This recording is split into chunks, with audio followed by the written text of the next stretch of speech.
Many people often debate about who truly is the greatest actor who ever lived. I'm just kidding. No one actually does that. That's just a myth put out there by the conspiracy-loving media. Because everyone knows that the greatest actor who ever lived is Steve Guttenberg. I mean, as a cinema snob, clearly my pick is anyone with the word sir in front of their name, because I am the exception to the Guttenberg rule. Don't let him fool you. We can't go 1 minute in this house without him praising Guttenberg. He even put up a non-Guttenberg movie poster in the background just to throw off his Guttenberg worship. What needs to be discussed is not necessarily the films of Steve Guttenberg, but the life of Steve Guttenberg. I'm a child of the 80s. Back then, pop culture was ruled by two Steves, Steven Spielberg and Steve Guttenberg. How did Steve Guttenberg become a mega popular leading man of the 80s? Yeah, what? No, the Stonecutters is non-Guttenberg canon. I've already explained how he became a leading man. See my earlier comment about we as a nation collectively agreeing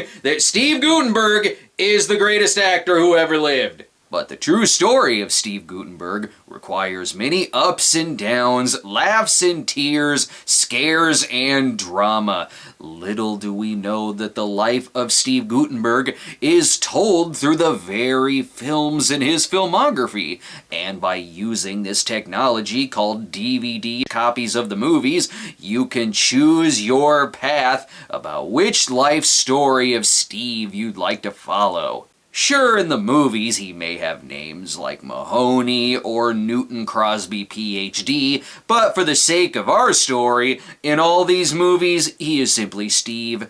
They would like us all to think that Stephen Robert Guttenberg was born in Brooklyn on August 24th, 1958, but if we look closely at Police Academy, on March 4th of this year, Steve Guttenberg was born.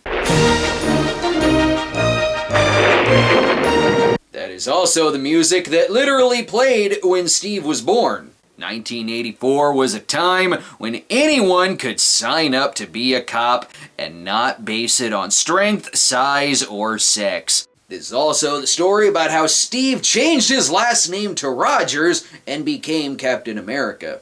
Many actors start out with small jobs, and in Steve's case, it was parking lot attendant. Dickhead? That's right. Where's the manager? Dickhead? Park the car, butt breath. We got away with so many vulgarities in the 80s that we would not be able to get away with now. And yes, this is also about how Steve discovered Frankie Goes to Hollywood. Unfortunately, before becoming A-list, he was forced to park rich people's cars even though there were no spots. I mean, holy shit! Jesus! I really hope the owners of those other cars are also assholes. It fits! Damn thing fits! Oh, and Steve was also the inspiration for the Little Scene internet series, Will It Fit? The Foley work at this time wasn't very good. You can clearly see the sound man doing the sound effects in front of the camera.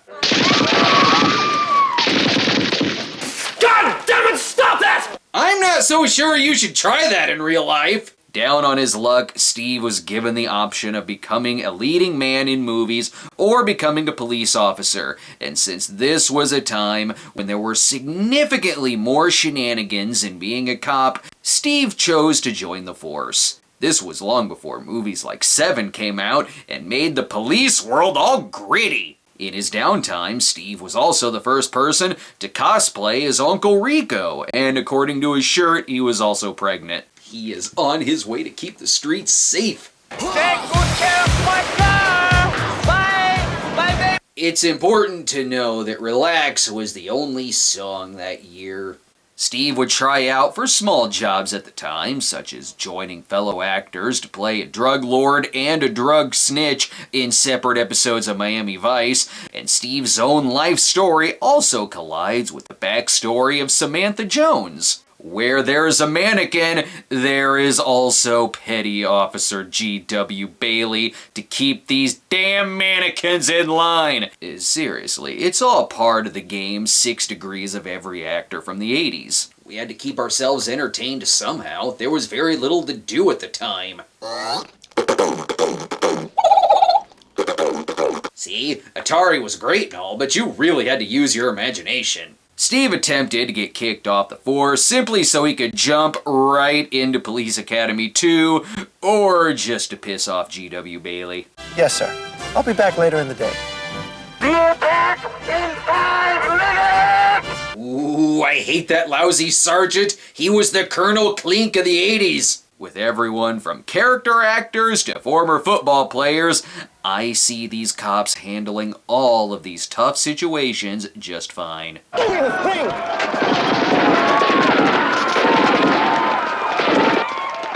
Until several mob participants died in a drive-by sound effect.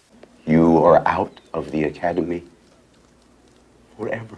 Well, that's a shame. What would you like to see Steve do next? Would you like to see him quit the force and start building robots inspired from Officer Michael Winslow? Or would you like him to go to court and pay for the crimes committed in Police Academy?